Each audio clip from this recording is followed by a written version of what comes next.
Hello everyone, and welcome back to MUP Halo, the only Halo Flashpoint show that fails to record so many times that our pre-national show has actually now become our post-national show. We meant to do an episode before the UK Nationals, and unfortunately we failed, I think, 2 or 3 times, was it, James? I can't remember. We failed enough times that it became a little bit awkward. we failed enough times. We're trying new recording software today. Exactly. So, and on that note, those that are listening to this on our podcast stream, you won't see any difference. But if you're on YouTube, you're actually seeing me on camera for the first time. We're going to try things a little bit different, trying things to have a little bit more of a visual element and also just show what we're talking about. And hopefully that makes it a little bit more entertaining that you see me flail and awkwardly just try not to look at the camera like someone with autism or something like that. So anyway, we're going to jump right into it. So the first news point, and we haven't done the show for about 2 months now, so we've got a few things we want to talk about. But James wants to first talk about the ODST rules that we actually found out a little bit more of how they're actually played. If you remember our last episode, we kind of guessed how the ODSTs were actually going to play on the table. As always happens, immediately after we recorded it, an article actually came out that actually broke down how they're actually played. So, James, what's your feelings on the tactics report that we got? And I'll actually show it hopefully this works. This probably is not going to work at all, but I'll try and show it on screen. There we go. There. I'm showing the article on the screen for those that are watching it visually, and we'll put a link in the description there. But anyway, James, I'll throw it to you. What's your feelings on how the ODST look like they're going to play? Yes, I mean, true to form, we recorded, I think, about 24, 48 hours before this dropped. So I think this dropped, and then you heard us talk about it on the last cast, and we will... we are endeavouring to be a bit more regular, but we do only record when there's news. And unfortunately, I was on holiday as all of this as this landed. So, broadly, I'm barely alive, so. People can't see.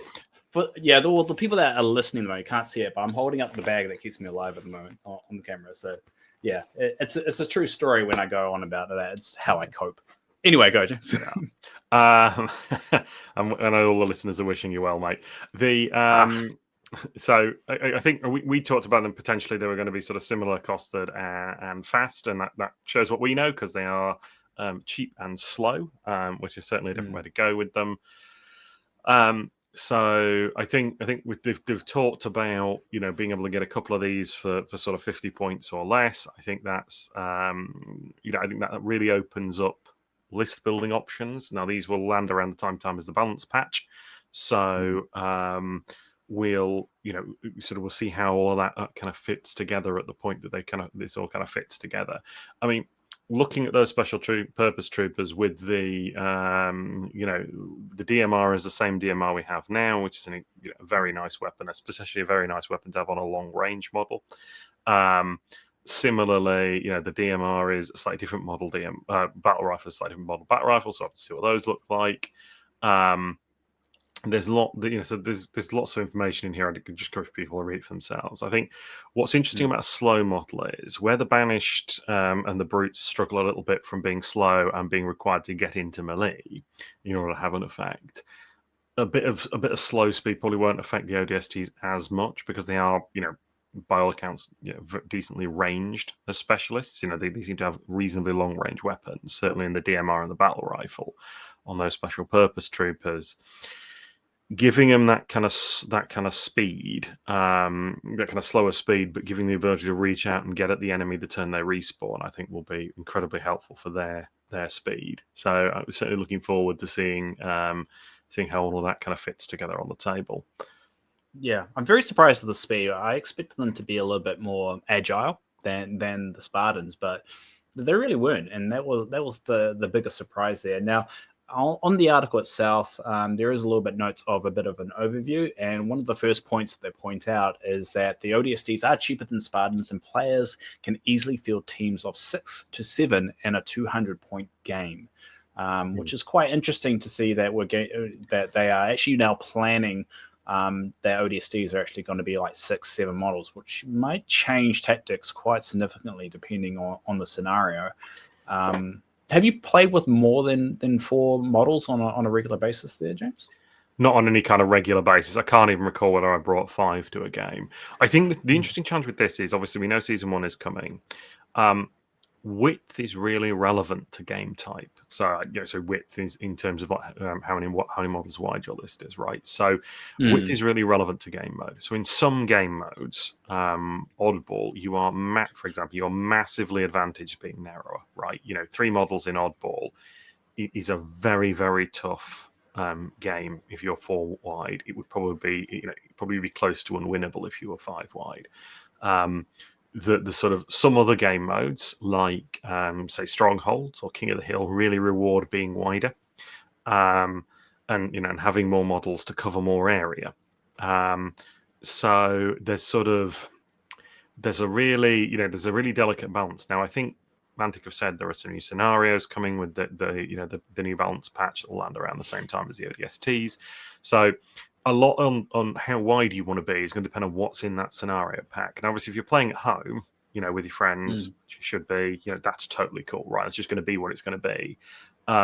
If you're locking in for sort of something competitive, you're going to have to look at the events. If you think back to, we talked about an event in August recently that was won by Chris, who sort of took a 3 wide Spartan list without Chief, which is pretty rare, but was able to take that down because the game advantage, the game modes being played at that event, advantaged being narrower, right? Yeah.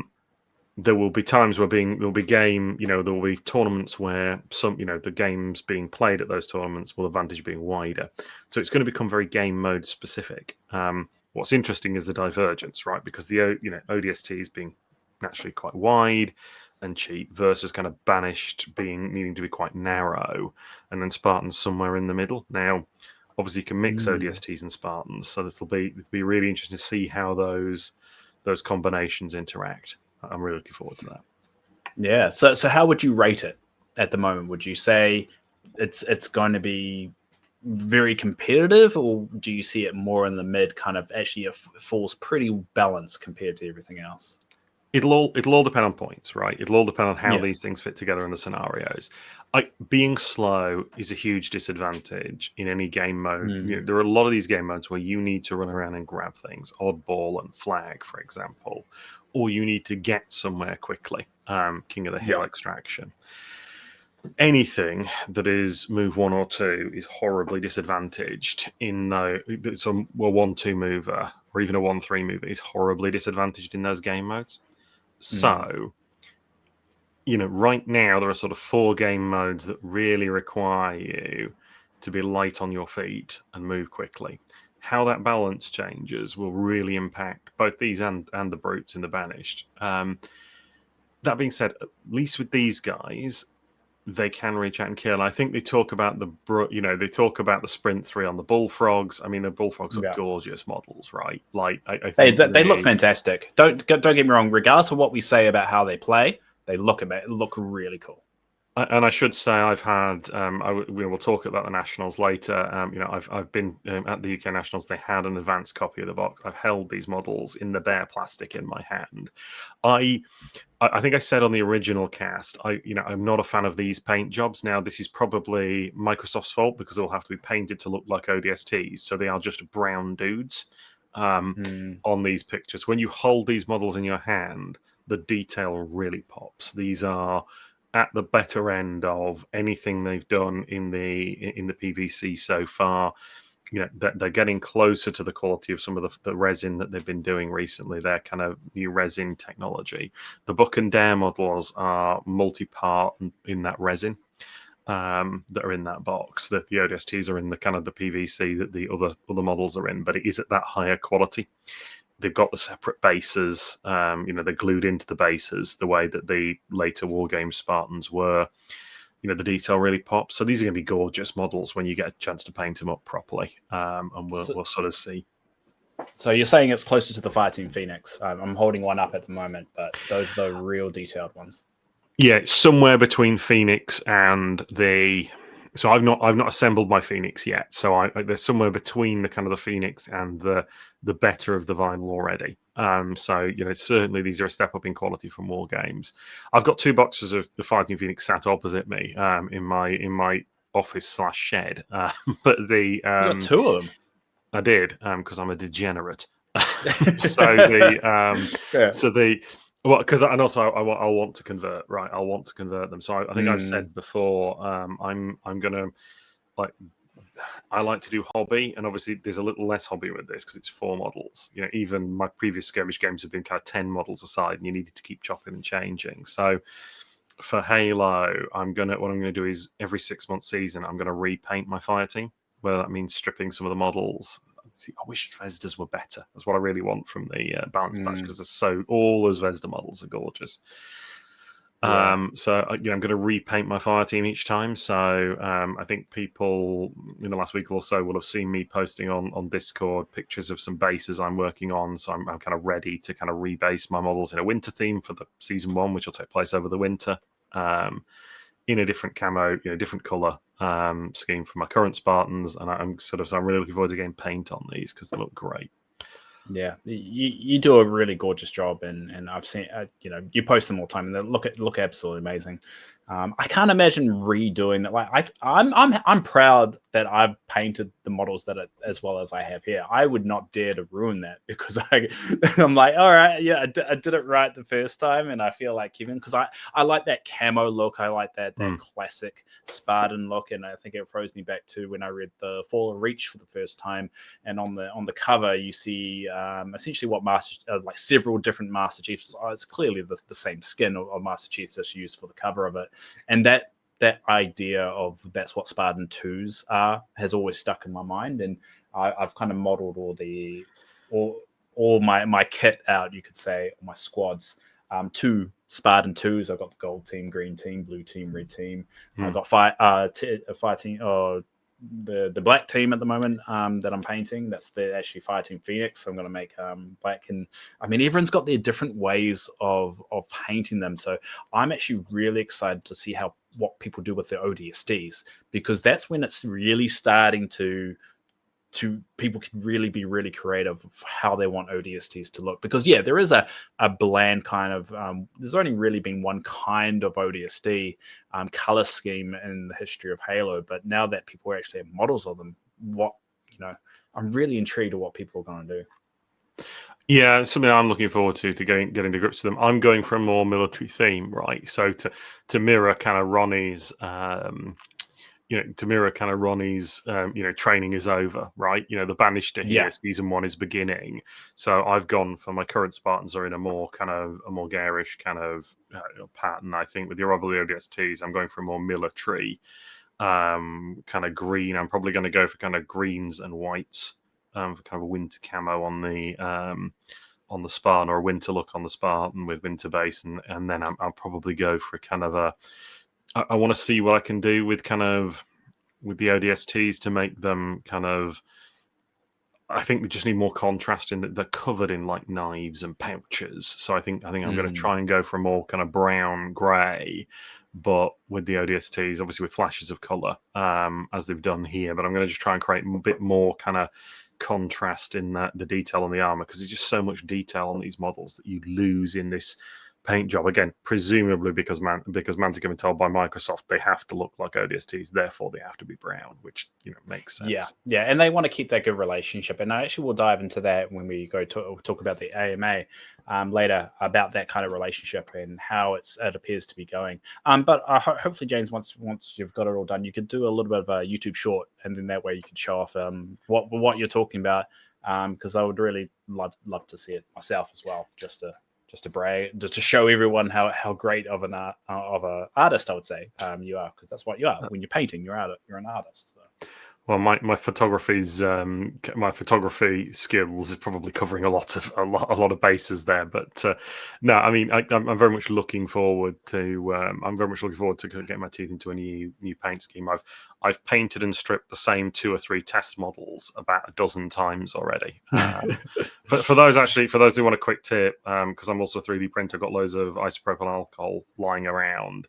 You drop these models in 99% IPA, the PVC ones, they strip really, really easily. In terms of, Oh, I haven't really? tried the resin yet, so maybe be cautious with your resin ones. But it strips paint off the vinyl models really, or the PVC models really efficiently. So I've stripped and repainted the same CQB and JFO. You say probably about a dozen times as I kind of figure out the paint scheme I want. Nice. I'm really bad at stripping paint. I like the stripping paint off models. I always never can get her absolutely right. And I am looking to probably repaint these sometime in the future when the Spartan 2s come out, because all these are modeled off Spartan 2s, but these are Spartan 4s. So eventually, once the official models for the Spartan 2s come out, like you could say, there are hints that Noble Team is going to come soon. So you got George, who's the Spartan 2. I kind of want to replace them. So it's worth noting, and hey, I may even put a little video on our YouTube just to show me giving it a go and see the success rates on that. But one thing that I want to cover before we leave this particular topic is one thing you did get right, because you did say you're wrong about everything. I disagree.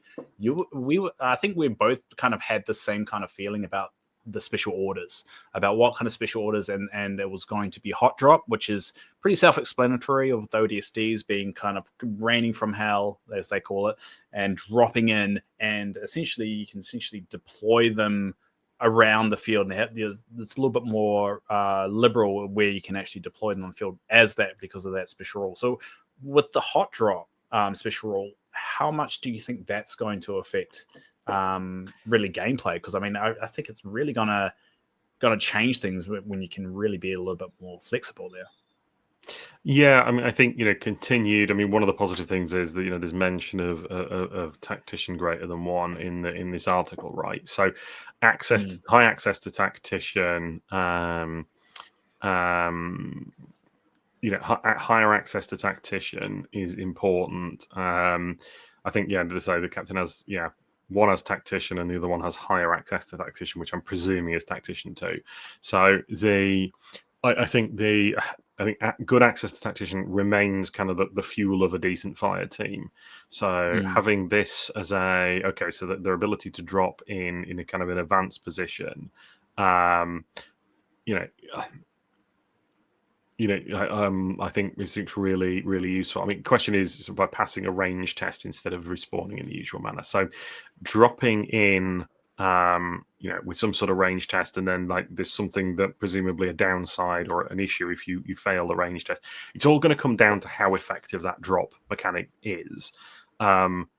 Getting a model in places is incredibly useful in some of the game modes, and not so much in others. So again, we're probably leaning the ODSTs towards those area control modes, like King of the Hill, like Strongholds, potentially having more of an advantage than in sort of the Slayer modes, or the the run it and grab the grab it and run away modes. So I think I think every opportunity for a mixed fire team, right? Like I think they've been very clear. You can run Spartans and ODSTs together. I would love I think that's going to be at least where it's at initially. I can't give up my lovely Spartans entirely, but I think having that kind of mixed list and what that ends up looking like will be really interesting. Yeah, I think it's going to be very interesting to look at lists this time next year and see how much they've changed, because the AMA did reveal a few things as well that will be introduced by the time this time next year rolls around. So, God, the lists are going to be very interesting to even read through. I think we could even make an entire episode going through the winning lists at the moment and see how diverse they are. But that's a story for, I guess, for another day. So we're going to leave our discussion about the ODSTs there. In the coming episodes, we will go a little bit in depth once we actually got the information about the specifics of the particular units, and we're going to break them down with hopefully somebody else from the community. I just don't want to promise anything until until we can confirm he's actually going to be here. But yeah, we're going to really break down and actually deep dive into the ODSTs because it's going to be quite interesting. So we'll leave it there. But the next bit we're going to go into is the AMA. So Mantic, well, I should say Ronnie and Clive did an AMA with the Wargamer, and it was quite interesting, very revealing. You haven't listened to this, James? No, so I'm going to be quizzing you on this one, Dave. So you're going to be quizzing me in there. Well, for the Shay from Forging Flashpoint he did a really amazing video on breaking down the top points that came out of this particular video. Because what happened is this was a live stream, but they didn't post it immediately, so only people that were there actually knew what was actually talked about for the longest time until it officially was posted on the YouTube channel. So a lot of the time, all this information that was coming out from people that were there. But luckily, as you can see on your screen, if you are watching this, the video was actually released, so we'll put a link in the description for anyone that is curious. I would suggest watching it yourself. Before we dive into some of I wouldn't say these aren't all the highlights. There's so much information here. It's really worth, because Clive goes into how the rules committee decides the rules, kind of the makeup, a lot of the behind the scenes stuff. It also, Ronnie does talk about the relationship between Halo Studios and them, the fact that it appears, because of the success of the game and how well it's been received and going, that relationship is getting stronger, which is allowing them to do more things in the future and testing more things. So, which is really, really interesting, because a lot of the time everyone hears the bad things about Microsoft being restrictive and all this other thing, all these other kind of limitations when someone gets to mess around with their IP. But it sounds like with Mantic, because of how well they've done, the opposite is actually happening. They're actually getting a little bit more freedom to do more things. So that's going to be extremely, extremely interesting to see in the future. So there's a few points here. So is there any questions you have in your mind right now, James, that you want to ask before I go through my list? No, I think let's just go through the points, and I'll have you I'll have you expand on anything. I think I think we need more detail on. Yeah, exactly. So I'm going to leave this up for those on YouTube.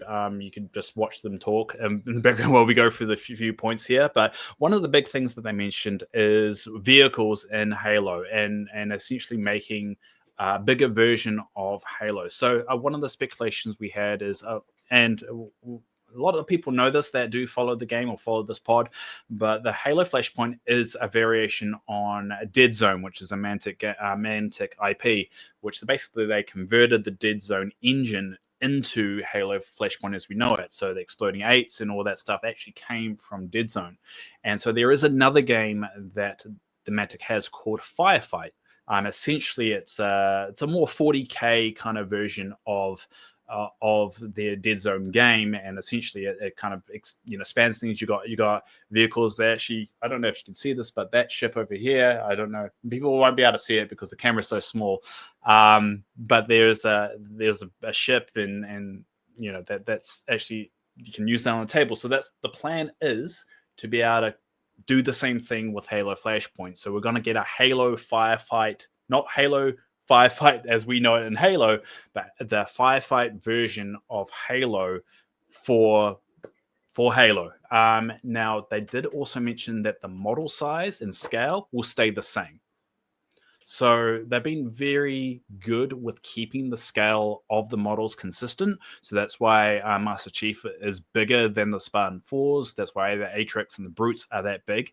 So on the theory that continues, you're going to get probably massive vehicles when you actually put them on the table. When you look at a Scorpion and you look at a Marine sitting on, and the Marine's around about the same height as a Spartan 4. Spartan 4 is a little bit bigger, but play Halo 4 and you can see a Spartan 4 sitting on a tank, and he's just sitting on one little corner of it. Just imagine that on a table. So the vehicles are going to be to scale in terms of the other models. So that's interesting that they are starting to explore that route, and they made it clear they're not going to force people to needing to rebuy any models. The models that you're using right now for Flashpoint can be used for this possible new version of Halo Firefight in the future. Halo Flashpoint is their priority at the end of the day. They are going to continue with it, but that is reassurance that if you want a bigger scale of Halo, you're not going to need to rebuy the models or you need to reinvest into the game, other than obviously the vehicles and so forth. James, do you find that reassuring? Because I know that was a little bit of a worry that they might just rescale them and then you have to just rebuy everything. I don't care in the nicest way. This is the most wargamer point ever. I want the game to be the best game it can be. I want Flashpoint to succeed because Flashpoint is an awesome game. If there is another game then that's going to be, the Firefight version, a Flashpoint, that's fantastic news.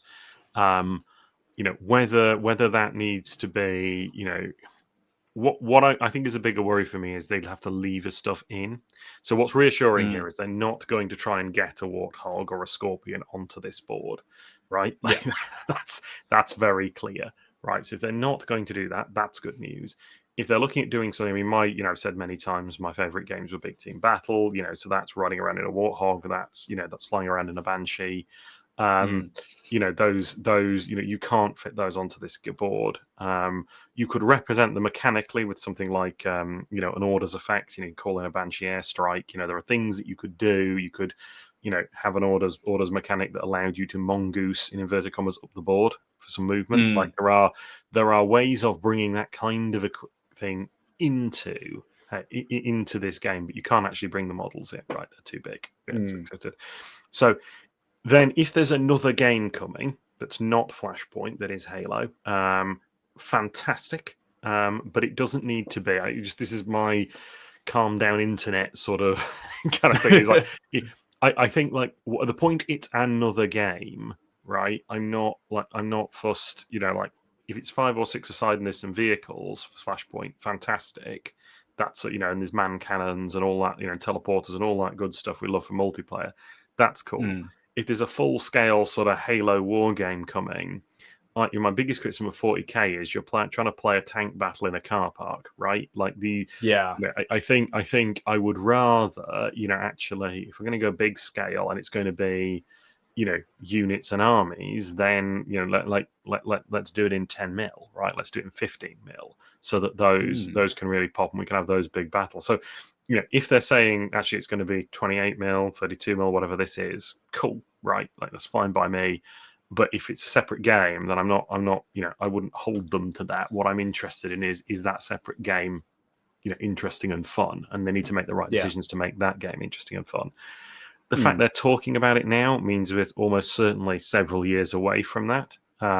Because conversely, I think they'd be able to talk less about it if it was an active development. And knowing the time of the pipeline, this isn't an announcement of something they're doing. This is something they're working on. Right? We have no idea. But I mean, if they're working on it now, like with tooling and design and production timelines, this is not something that's happening next year. It's not something happening this year. So they've got time to get that right. But this is all reassuring. I think it's my main thing. And Ronnie makes a point that the key thing is to make it fun. I mean, that they made that because I think one of the questions in the AMA was about, about the success of Halo and how it's going. And the core point that came in. And look, I'll be on this slide. Having Ronnie in a conversation just is infectious. That energy he brings to it. You're like watching this AMA is, if you just watch Ronnie, you're seeing a man who loves what he does. And he just gets so invested, and there's so much love you can see that pours out of him when it comes to talking about wargaming. He even goes on tangents about, he mentions Kings of War in here. He talks about Hellboy. He talks about all the projects that Mantic has gone through the future. And it's just, you see that smile. Like, even I've got this on mute. You can even see him smiling there. He's just a lovely, just that energy is absolutely great. So just on a side note, but he does mention the point is to make it fun. And that was the core point of the game. And that hopefully they keep that mentality. And so far they've earned the credit. So that we can more than trust them to hopefully bring that into the wider game. They also mentioned possible PvE. dungeon crawler versions of Halo. I can see them maybe redo it, maybe kind of trying to replicate the Halo games, maybe on the table.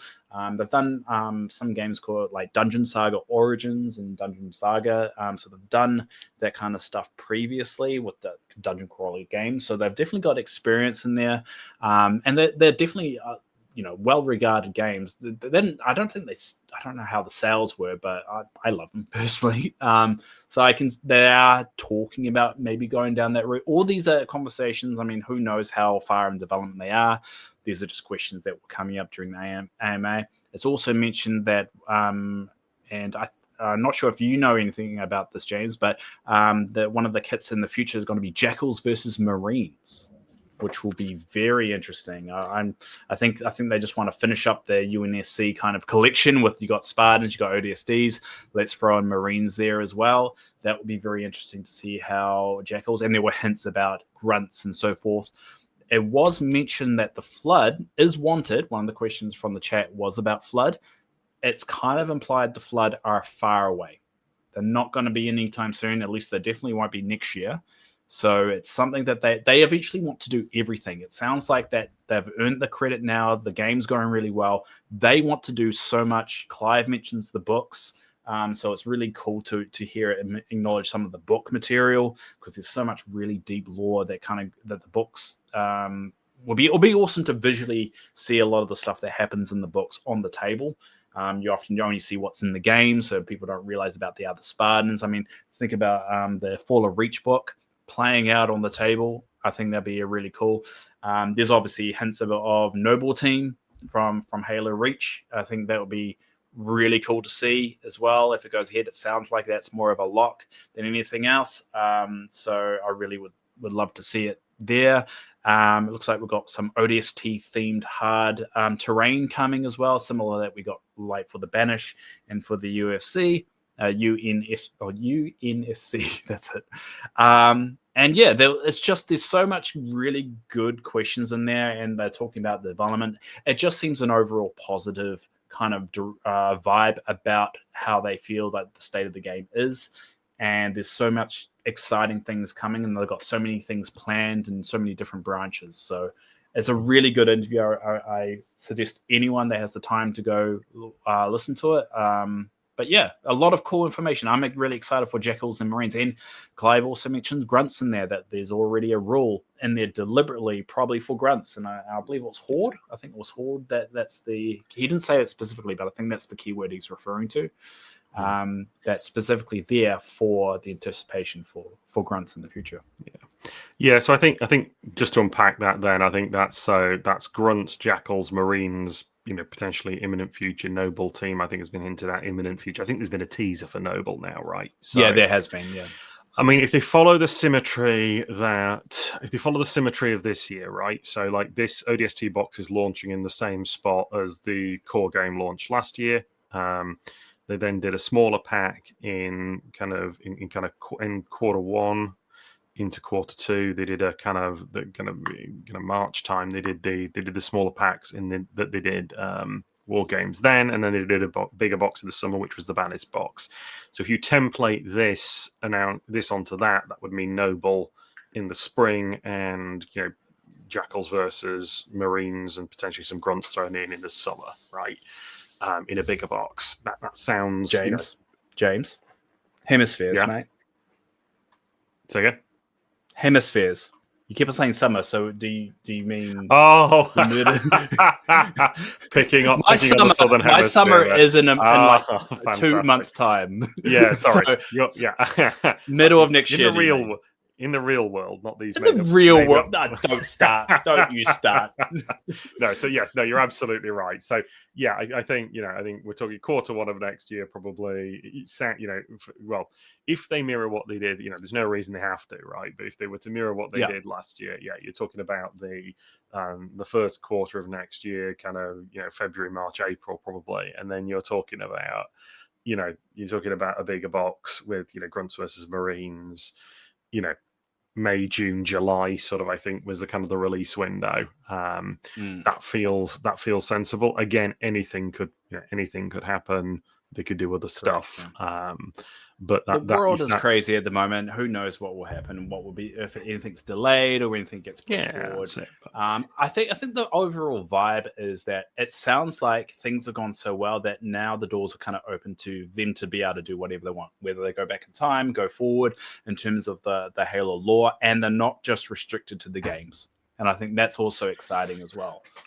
Yeah, I think that's great. I mean, it's a shame Flood are so far off by the sounds of it. I mean, if we haven't seen Flood now, I think, they're not talking about Flood now. That's probably not a 2026 thing. I get it, though. Like, Microsoft, probably aren't keen to go forward. Yeah. It depends what Microsoft are doing, right? Like, and where they say they want to go. They've got, I think another game has been announced now, but we don't have any detail. A computer game. Sounds like a remake of CE. That's what the thing is. It's a remake in Unreal Engine 5 of the original Halo, and apparently it's going to be announced at the Halo tournament that's coming up. Yeah, the Halo World Series or something like that. Yeah, I don't esports anymore. So you don't esports.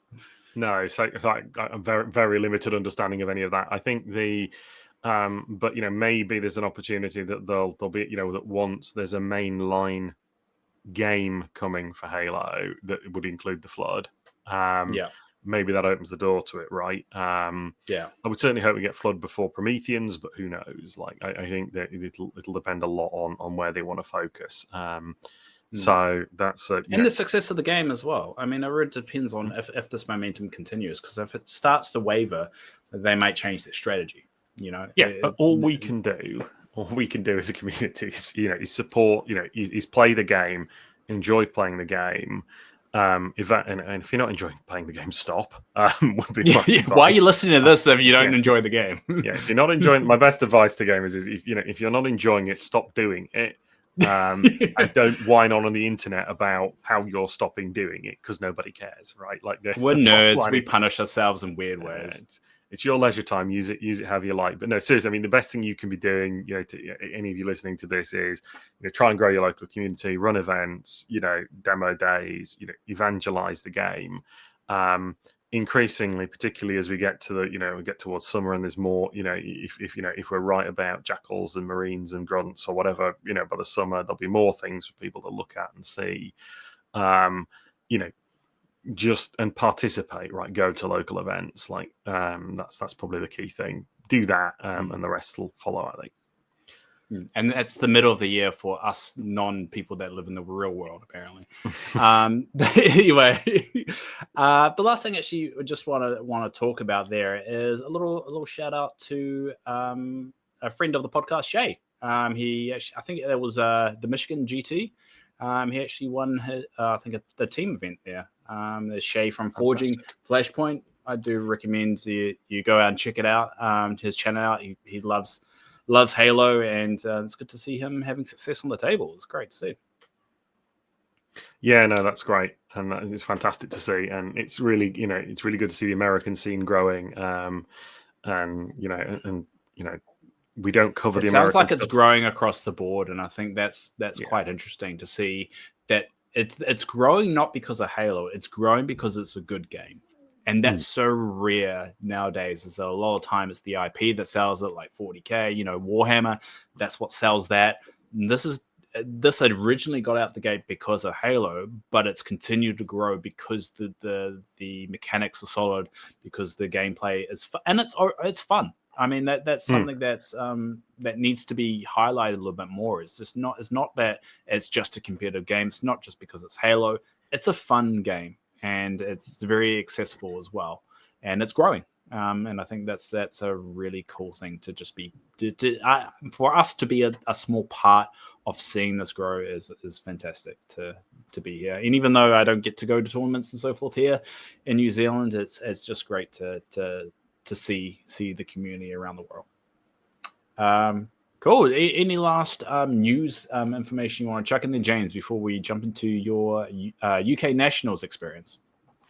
No, I think that's us for news, and we'll have a little bit at the end of the episode where we'll talk about what's coming up, because we'll talk a little bit to you about what's coming up in terms of our ODST and season 1 coverage, just to give you a bit of a preview. So we have through my plans. UK national experience to get that. That's my teaser to get you through the next few minutes of me waffling about nationals. Yeah, I think I'm looking at tournaments, and yeah, we're going to be talking about the. Oh, that's a really fuzzy picture. We're going to be talking about the UK. What do they call it? The LGT. LGT is what they call the London Grand Tournament. Yeah, so the London Grand Tournament is the the UKTC are the organisation. They run tournaments around the UK. These are predominantly 40k tournaments, right? These are, you know, I wish I'd sent you a photo of the event because we could put that on screen. That's something to know for next time. First time on this software. It's the first time we're doing it this way. So I mean, the fact that we can do that in the future is going to open a few avenues for us. Yeah, the sort of I think I think there's more to unpack there anyway. But yes, so UKTC, they run tournaments around the UK, and they're a group that organise huge 40k tournaments, and then other events also turn up. So we were at, I think there were over 1,000 people in a sports venue in London for the London GT. That's their biggest one. There are others around the country, and so Mantic have taken the opportunity to take space at those tournaments to sort of show our flashpoint and have events at these big tournaments. So there's one in Nottingham in January. We played at one in Sheffield. There was Nottingham last year. They're all over the country, and Flashpoint is at some of them, as are many other systems. I'm not sure. It's an interesting form of advertising, right? I think I'm not sure there's much converting 40k players at the point you've gone to play 40k for a weekend, unless you want to position down by the bottom tables and try and scrape the people vying for the spoon off the bottom who may be having a dreadful week. Actually, no, those guys are having a lot of fun. It's the people you want to try and get the people in that kind of second quartile down the field who came with high hopes and are having a bad weekend, and see if we can evangelize them. It's very difficult to convert people out of these things. I think if I was Mantic, I'd probably be targeting, actually, given the average age of the Halo fan like myself, maybe some of the historical gaming conventions might be an interesting place to sort of target more of this stuff. Probably be cheaper, but we took space there. I was actually, I was winding up the MCP players because I was there last year playing MCP.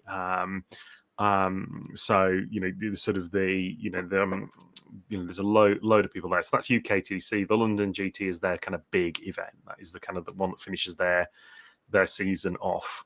So that over 1,000 gamers in a room.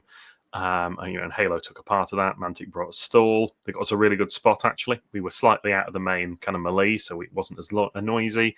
We were nice and close to the food and the toilets and the entrance, so we can't grumble about our positioning. We weren't up in the stands like some of the smaller systems. So what would you say the atmosphere was like overall? I mean, it was a fantastic. So, inside the tournament itself, our lot, it was great to meet people. Several people said they'd listened to the show, which was great. None of them threw anything at me, so clearly they're enjoying it. Everybody was having a great. We normally don't attack people. We're normally pretty good. We're pretty tame. But I mean, we suddenly have digs once in a while, but I don't think we actively attack anyone. We could.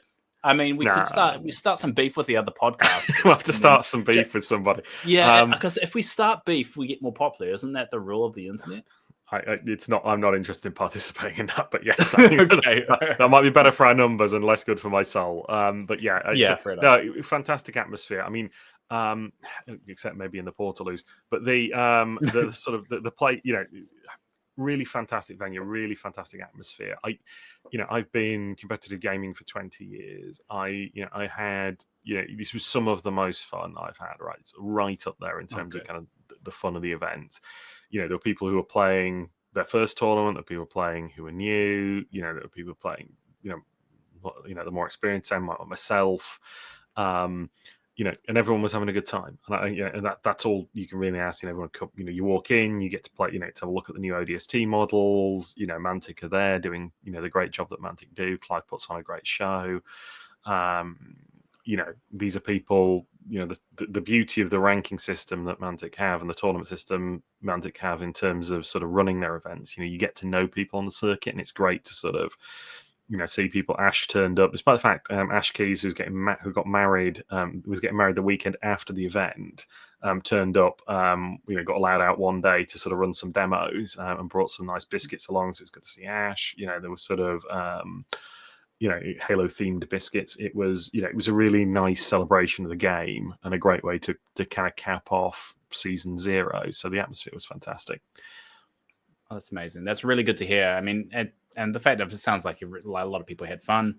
I often say that the losers have the most fun at everyone, because they're the ones that kind of just throw things to the wind and don't really care too much about being at the top. But yeah, it's really good to see that atmosphere, that culture. I mean, culture of a game is so important, especially in a tournament scene.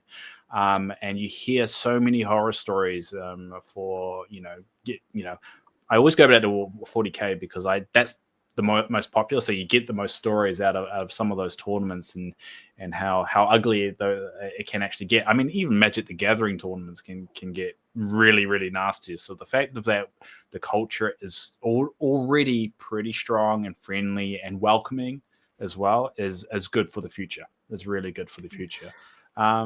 Yeah, that's a theme we'll return to around culture, and culture is vital, right? It is absolutely vital that we are, that we're protecting and that culture and having a very welcoming environment for players. I think that's really, really important, and hopefully it was that. Certainly everybody seemed keyed in, people seemed excited. That's good. So yeah, hopefully onwards and upwards with that. So let's start beef with the Truth and Reconciliation podcast, eh? let's roll that dice. No, I won't. No. Anyway, so let's dive into, before we dive into the outcomes or anything like that, what was the format of this particular tournament? Was it very similar to for the previous ones, or was there anything different here? So the format, the format was 7 games. So the big difference is this is the first genuine 2-day we've done in the UK, right? So we've had 2-day events, but there were 2 one-day tournaments next to each other. So it was 7 games over both days. Now, we played each of the current OP scenarios once, right? So each of the organized play scenarios once. That's good and bad, right? It's the obvious thing to do, and it does work. I would have preferred a spicier take because some of those are a bit fiddly. Like Oddball is a nightmare of fiddle, particularly for a new player. Similarly, Extraction can be kind of weird for new players. Flag is incredibly binary on whether you bring the cheesy flag trick or not. So I would have probably preferred them to pick their kind of 3 best game modes, play them twice, and then play a game of Slayer in the middle. But because I think that would have opened up list building to be more interesting, and it would have sort of let newer players only need to learn 3 or 4 game modes rather than have the new players kind of thrown in to go, oh, I've got to learn all 7 of these, right? And they're fiddly. So I would have done it slightly differently, but that is me. I get playing one of everything, right? Because then you get to play everything. And if your favorite game mode isn't included, you feel a bit sad. But I do think actually it would have been better to do. Actually, let's do 4 different game types over the weekend would have been enough, I think. But that was a bit different. Weapon tokens wise, they make a change. So I've been banging on and bothering Clive, which is kind of my main function. Like I spend bothering a lot Clive. of my game. So you are starting beef with people.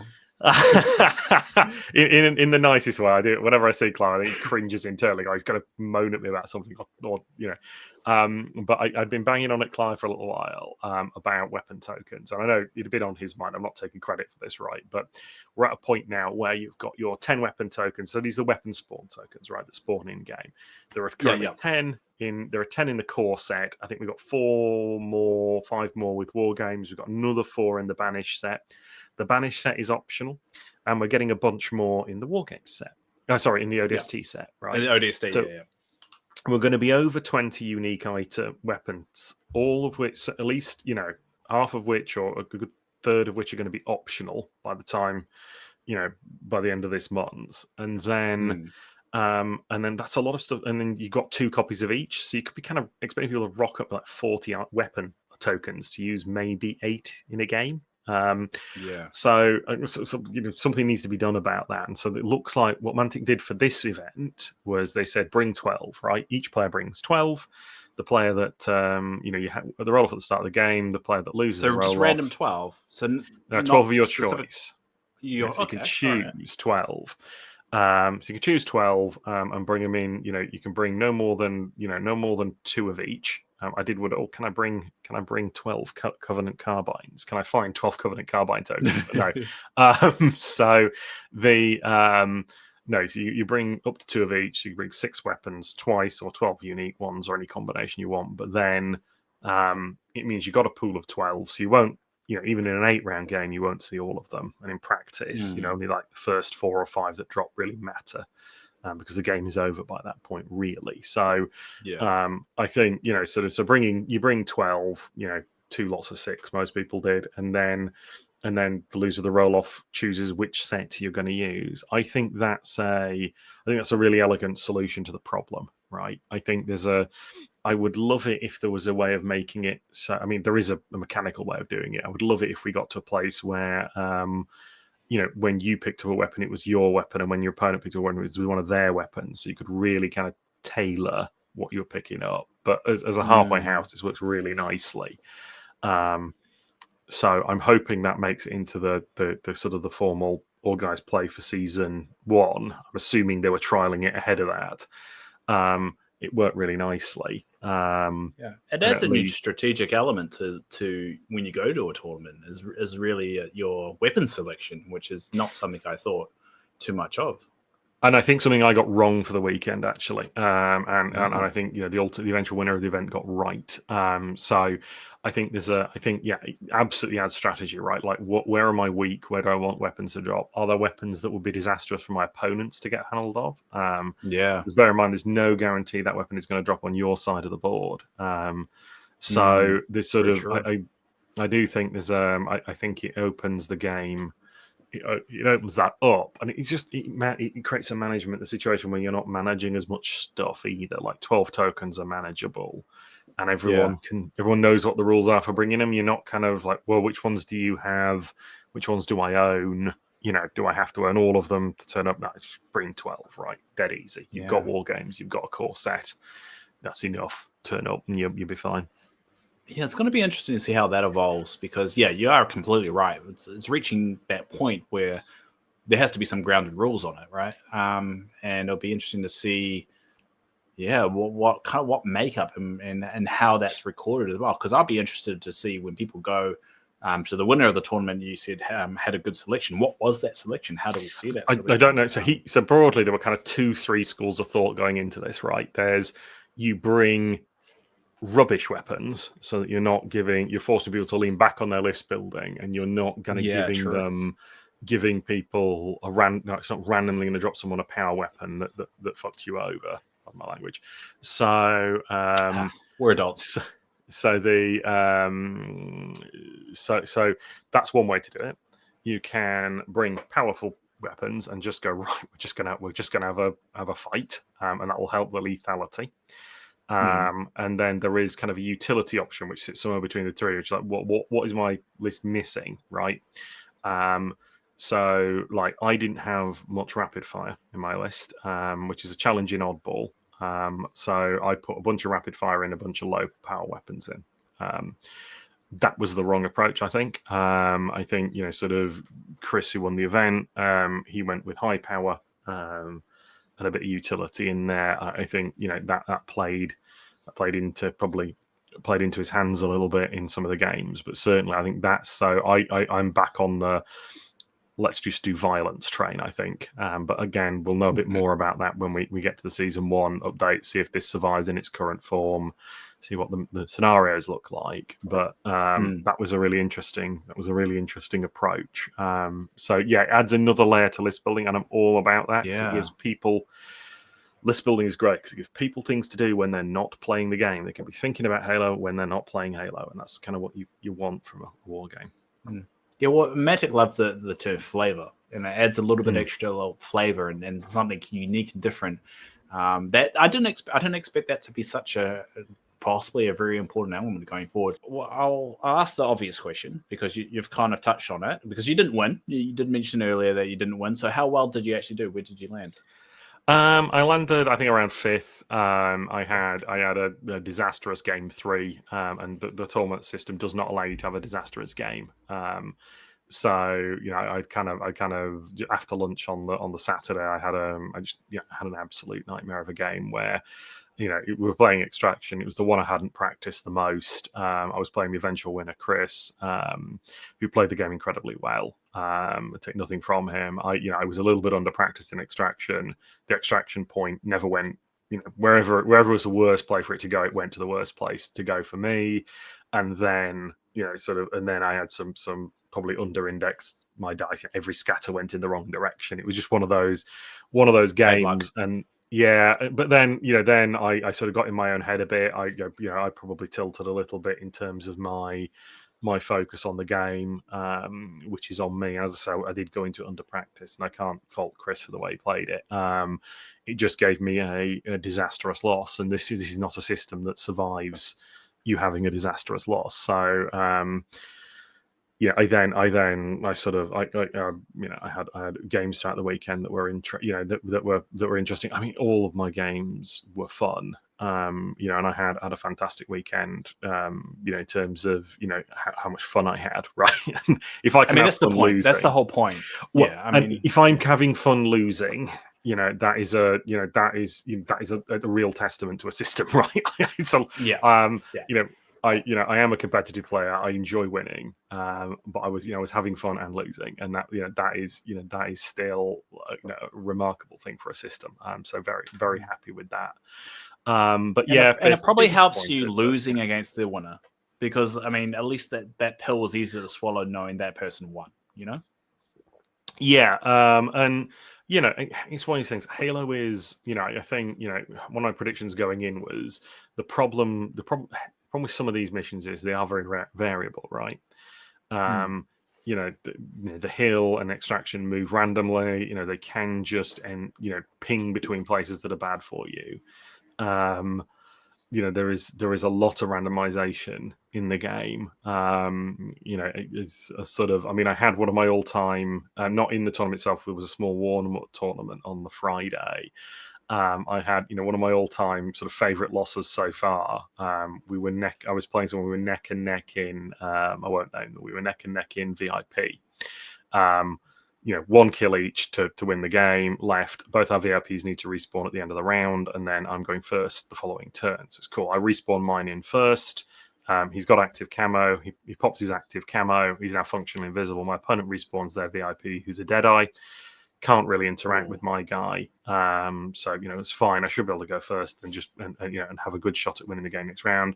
My opponent's model walks on, the Deadeye walks on, picks up a random threat sensor from the ground that had spawned in, now has the ability to see my VIP and double taps him for the win. It's like, sometimes that bad happens. luck. That was just bad luck. I don't like blaming luck, right? But sometimes that's going to happen. Sometimes that happens, right? Like I was in it, did I play perfectly in all of the game preceding that? Probably not. But that was a bit of an interesting way to lose. It was funny, and I think there's some of that, right? I think there's enough variance in Halo, and particularly back to my point around having to play all 7 game modes. You can't write a list that's good at all 7 game modes. Like you just can't do that. There isn't that. So what you become dependent on is, and there are some really bad matchups. Like there are some matchups that the Banished overall are a bit underpowered, but there are some game modes that they absolutely dominate. So you have to dodge bad matchups and some stuff not rolling your way. This is why I'm a big fan of giving players the scenarios in advance, because it lets them think about the game in advance, which is good. People thinking about the game when they're not playing it is great, and it because it keeps you engaged until your next actual game. And I think what was really that sort of you can't write a list to play all 7 game modes, so you have to dodge the bad matchups, and you have to sort of on some level, things have to go your way in a few key dice rolls throughout the event to kind of get there. And that didn't happen for me. And there's certainly some things, I will change in my approach to a 2-day going forward, certainly. Yeah. I mean, I guess going into that then, were there any issues that you came up with during the tournament? I guess we'll just go in, we'll get all the ugly out and might as well just talk about them. Yeah, and again, I'll just reiterate, everyone had a great time, right? It was a fantastic. Yeah, exactly. Event, this is just us being critical, kind of nothing's perfect, kind of deal, kind of thing. Well, it wouldn't be me if I didn't, if I didn't, it wouldn't be British. Myself.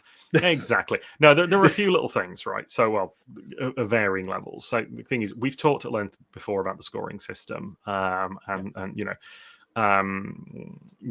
still think what's interesting is, so we have a group chat which contains people I used to, we play all sorts of games with locally, right? So competitively.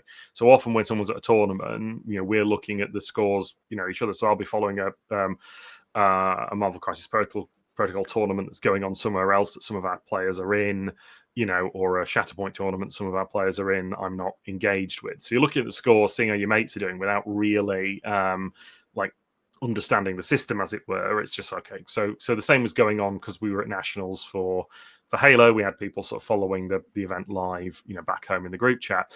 And, at the end of the tournament, the winner has 4 wins, 2 draws and a loss, I think, but certainly only 4 wins. And people go, what the fuck is going on?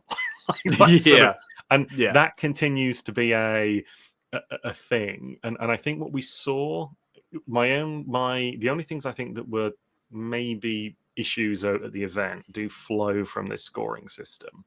And I'll give you a couple of concrete examples so we're clear. So, there was a game I played on day 2 against my teammate. It was clear relatively early on that my teammate was going to win the game. It's just the way that the things were. And he was also ahead of me in the standings at this point because of my disastrous game the day before.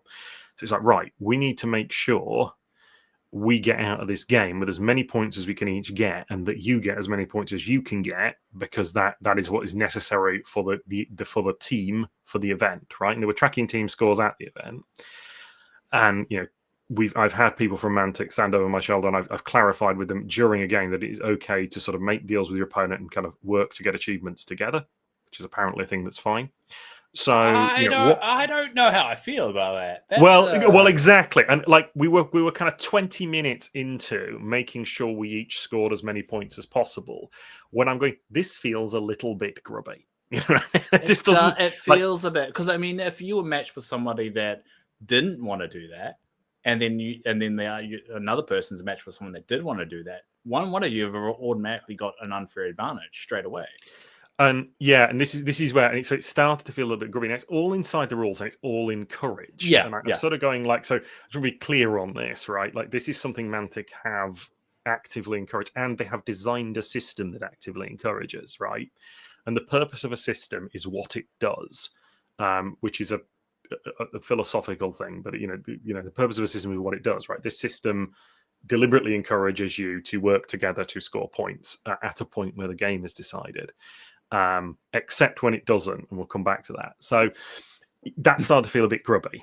And there are people watching a game and looking at us playing, obviously in a very collaborative way. Now, we were still rolling the dice, we were taking legal moves, we were counting damage correctly. Nobody was, but it was still, there was really no reason why we couldn't have just, for the sake of it, we could have saved ourselves 20 minutes by just agreeing what the score was going to be, because it would have benefited us both. You were kind of pulling your punches in a sense. Well, we were respawning people in places that they would easily be killed from our opponent. We were, pointing out to each other, well, if you get this guy this way, you'll get this achievement. And this is, like I say, it got half an hour of that, 20 minutes of that felt a bit grubby. And I started now we can't start grudges, because then people won't do this with you at tournaments if we start grudges with people. So now that ruins the whole grudge idea I had. Yeah, well, this is a very, like I say, I've started to feel uncomfortable. And it's a function of the fact that because it's total score, what matters isn't winning your games, because the person that wins the tournament only won 4 of 7 games, right? It's about getting as many points as possible, and there's kind of 2, which means scoring as much as you can in the game, and scoring as much as you can from achievements, and you can collaborate on that very easily, right? Like, it is way better to lose flag, or it's slightly better to, I don't know, mathematically, it's very close, right? Winning a flag game 1-0 is not far off losing a flag game, 3-2, right? So Yeah. there's a real, like, it creates perverse incentives where players are not encouraged to keep each other honest. Now, we were honest, be very clear about that. We were You played honest within the rules. There's nothing wrong with what you did. It's just a question of whether it's right. It's like, should this be something that should be allowed, I guess. You are requiring people to play who are incentivized to manufacture and manipulate the game state not to do that, right? In a way that, which is a problem. Now, where does that become a problem? Well, we did see an example of this becoming so the other thing, you have new players where, I had a game with a new player, fantastic game, it was flag. I got up to the point where I could win the game. I said, well, I can win the game now, but we both like some more achievements, so I won't run the last flag in. If you leave, you leave my flag carrier alone, and you leave your flag alone. We'll make sure it ends 3-2 to me, because I can do that right now. But meanwhile, why don't we score some more achievements? And that was totally fine. And we did that for 10 minutes. And again, that was fine. We both scored some more points as a result of it. And then I ran the last flag in. So that thing happens. Where it breaks down is where you have a problem. So there was one game I'm aware of. It wasn't a game I was in. I'm not going to name either of the players. Where you get these gentlemen's agreements, like the one I just talked about in flag, where it's in both our interests right now to to kind of work together and do this. But there's always an opportunity there for somebody to not to do that, or to try and get one over. And there was a game where a gentleman's agreement was reached, and then one player broke that gentleman's agreement. Now, again, I'm reporting this second, third hand, right? So I this is not, I'm sure the players, either player may take a different view on that. That's my understanding of the situation. My understanding from speaking to the judge that I spoke to was, it's a gentleman's agreement. We can't enforce it. The system, again, grudge starts. Grudges. Say start grudges. This is a problem because it creates. Again, this is something the system is encouraging players to do. It's encouraging to make these agreements, but also creating situations where breaking them, particularly if we're going to say, as the event did, well, this gentleman's agreement, there's nothing we can do to enforce it. You create an interesting problem for yourselves, right? Because then, okay, well, that gentleman's agreement's broken. What do I do? Okay. It's going to create situations where you're encouraged to make agreements, and situations where it is beneficial to you to break agreements you've made. So we talked about culture and the importance of culture in the game. I think the other so I'm going to choke a moment there. 1 second. That's all right. So, creating this culture it's an interesting cultural problem. I think it's also a problem from a rules enforcement point of view, because once you've said, well, we can't enforce it because it's a gentleman's agreement, right? It's like, okay, but it is conduct, right? It is, all we're playing with toy soldiers. There's no computer that's monitoring the game. There's no judge that's making sure the rules are enforced, like, at a granular, atomized level, right? Once you accept that players do not have to behave in a gentlemanly fashion, and I'm not sure if there's a gender-neutral term for gentlemanly, but, honourable fashion, maybe we should say. If you're not going to behave honourably, it's all up for grabs, right? Like, there is nothing honourable about me accidentally dropping your model and standing on it accidentally when I go to pick it up, right? Like, if someone breaks a gentleman's agreement and their opponent decides to spend 20 minutes without swearing, implying that, all sorts of things about their parentage and their background, and making all sorts of slanderous accusations. Is that what happened? No. It isn't. But no, absolutely. To be really clear, the game then proceeded. Sorry, I was going to say, whoa, this really took a turn. In what I assume is quite was a frosty but civilized manner. Sorry, just to be really clear.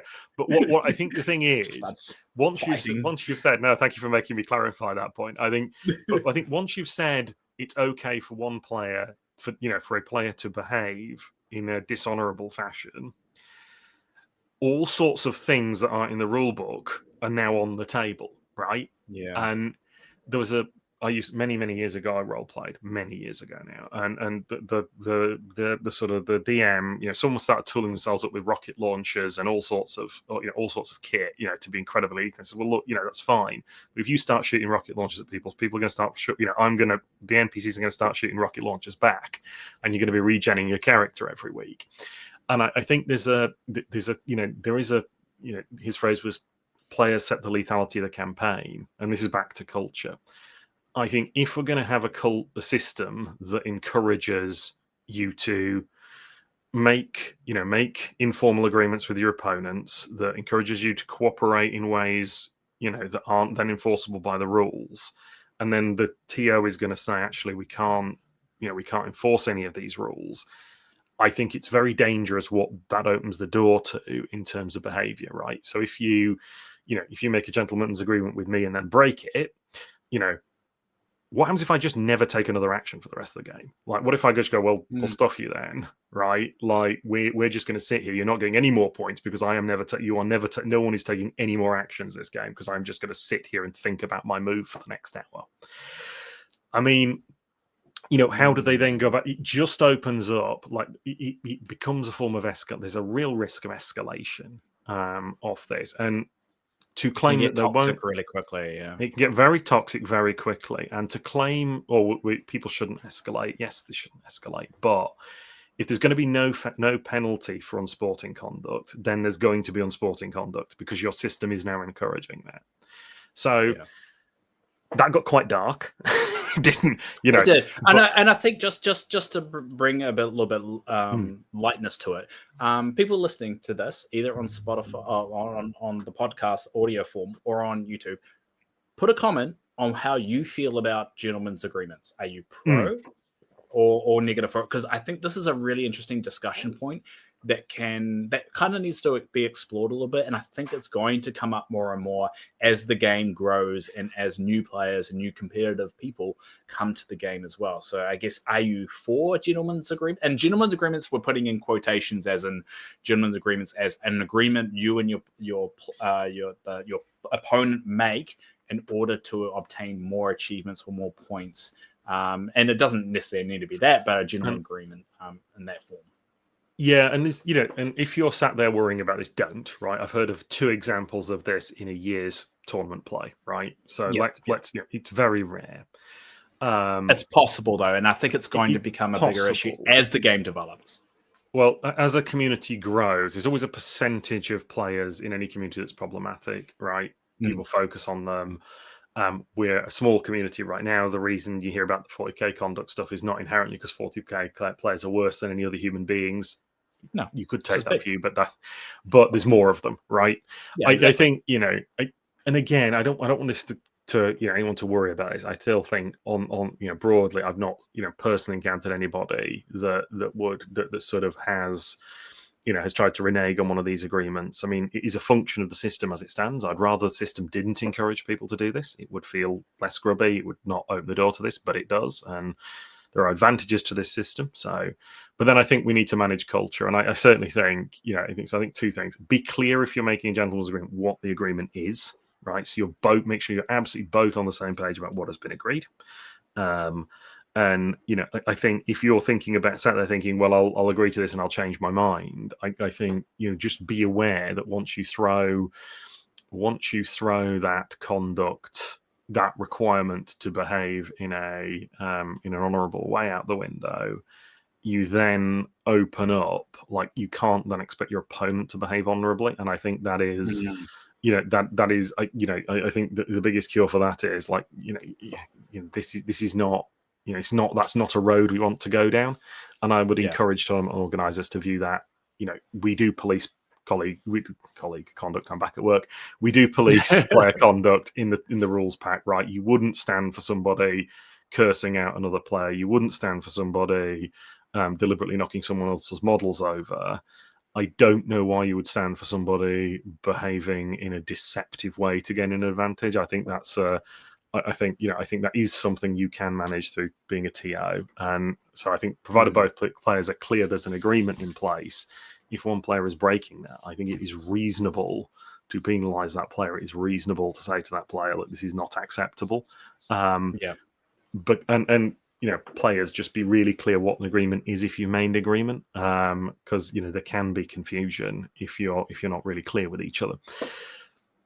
That was too long on a small point. Yeah, it's all right. It's all right. I completely get point, and it'll be interesting to see the comments, and we'll read those out in the next few episodes. Of people are going to give their 2 cents. We'll see what the feeling is out there. And just because we want to start all the grudges, Truth and Reconciliation, they break gentlemen agreements all the time. Make sure let's start that rumor that they break it all the time. Don't trust them. They don't trust them at all. I'm kidding. I'm kidding, or I'm not kidding. I don't know. Take it as you will. Anyway, let's jump into let's wrap this up a little bit. So, is there anything you hope they do change? I mean, you have mentioned a couple of things there. Is there anything that you haven't mentioned so far that you kind of want them to tweak? Doesn't need to be major, just anything that you haven't covered yet. I would love list building to be kind of back in, right? You could do anything like, I enjoyed the change, I enjoyed playing every game mode, but maybe there's a thing you can do where you play sort of less game modes, especially as we're going to have more 2-day events, right?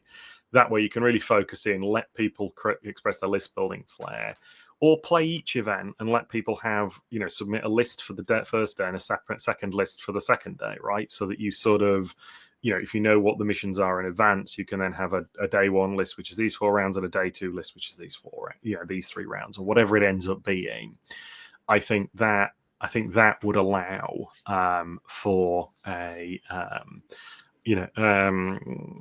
think that would allow for,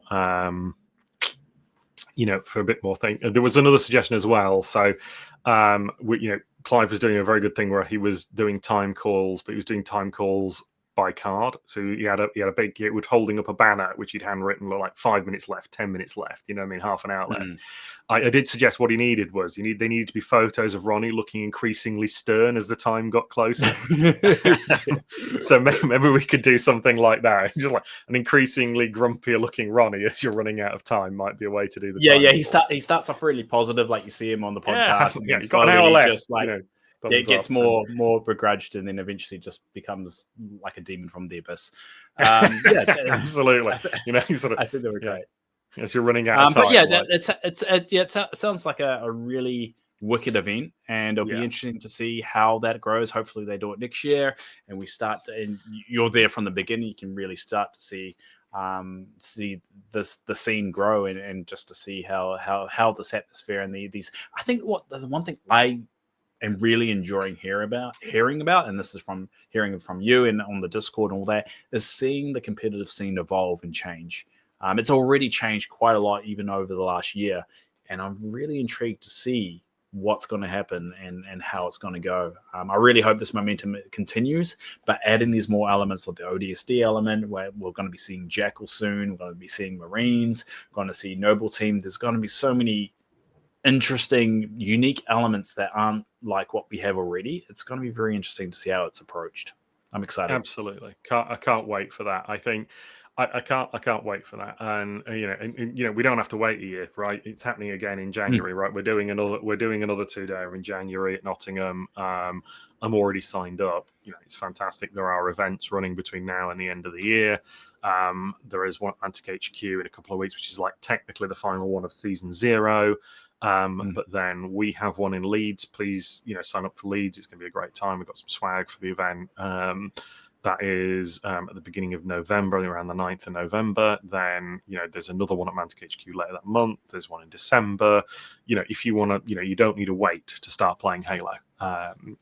It's out there. And I would encourage, these events are so much fun. So we had so many new players that had a great time. So many people said hello to me. It was a really great experience. And I'd just encourage you.